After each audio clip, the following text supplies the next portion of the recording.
বিবাহিত সম্পর্কের মধ্যে ঝগড়াঝাটি মান অভিমান থাকবেই, এটা ফ্যাক্ট। এটা কেউ বলতে পারবে না যে তাদের মধ্যে কোনোদিন কোনো ঝগড়া হয়নি, তাদের মধ্যে কোনোদিনও কোনো মান অভিমানের পর্ব হয়নি। এটা হয়, যে কোনো সম্পর্কের ক্ষেত্রেই ঝগড়া মান অভিমান কম বেশি থাকবেই।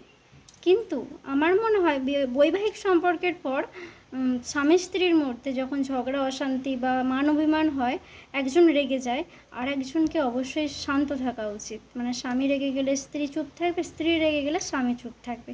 আমার মনে হয় এতে করে কি হয়, ভুল হোক বা কারোর ভুল হোক বা না হোক, কিন্তু যদি একজন শান্ত থাকে, একজনের রাগ হওয়ার সময় যদি একজন শান্ত থাকে, তাহলে সে এটা না, তাহলে অন্তত মানে সে পরে অনুতপ্ত হবে মনে মনে, যে না এইভাবে বললেই হতো, কেন বললাম, শুধু শুধু কষ্ট পেলো, কেন এমন করছে বলুন না। কোনোদিন হয়নি।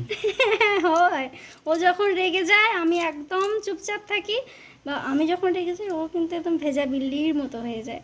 এতে করে কি হয়, সম্পর্কটা তাড়াতাড়ি ঠিকঠাক হয়ে যায়। এটা কিন্তু একটা দুর্দান্ত টিপস। একজন রেগে গেলে একজনকে চুপ থাকতে হবেই, দুজনেই রেগে গেলে কিন্তু হবে না, সম্পর্কে তিক্ততা বাড়বে। আর সম্পর্কে একজনই রাখার দায়িত্ব থাকবে, আপনার বউয়ের। না, একদম না, ও প্রচুর রেগে যায়, আবার তাড়াতাড়ি শান্ত হয়ে যায়। আমিও প্রচুর রাগি, কিন্তু এফেক্ট থাকে অনেকক্ষণ। ফালতু কথা একদম আমাদের কথা তো কানে নিতে হবে না, আপনাদের ভালোটা তো চাই আমি সব সময়। তো এটাই বলবো যে একজন রেগে গেলে আর একজন শান্ত থাকবে।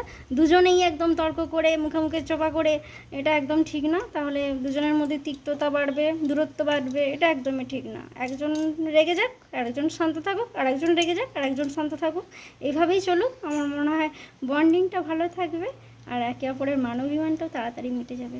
ঠিক বললাম তো? ভালো লাগলে কিন্তু অবশ্যই একটা লাইক কমেন্ট শেয়ার অবশ্যই চাই।